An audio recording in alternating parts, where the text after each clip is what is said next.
अबे भाई सब्जी बन गई, तू जल्दी से आटा में पानी डाल।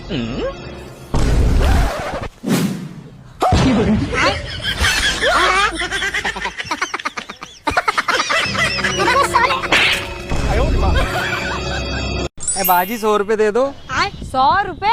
क्या करोगे 100 रुपए का? कॉफी पीनी है। लेकिन कॉफी तो 50 रुपए की आती है। वो गर्लफ्रेंड को भी पिलानी है ना। भिखारी ने भी गर्लफ्रेंड बना रखी है? नहीं मैडम, गर्लफ्रेंड ने भिखारी बना दिया।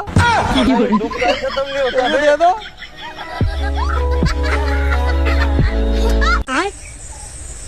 भाई यार ये हर नोट पे गांधी जी हंसते क्यों रहते हैं? भाई अगर रोएंगे तो नोट गीला नहीं हो जाएगा। अरे भैया। हाँ आपको पता है व्हाट्सएप और इंस्टाग्राम हमें बहुत आगे ले जाएंगे। वो कैसे मैडम? अरे व्हाट्सएप चलाते चलाते मैं 5 स्टेशन आगे आ गई, पता ही ना चली।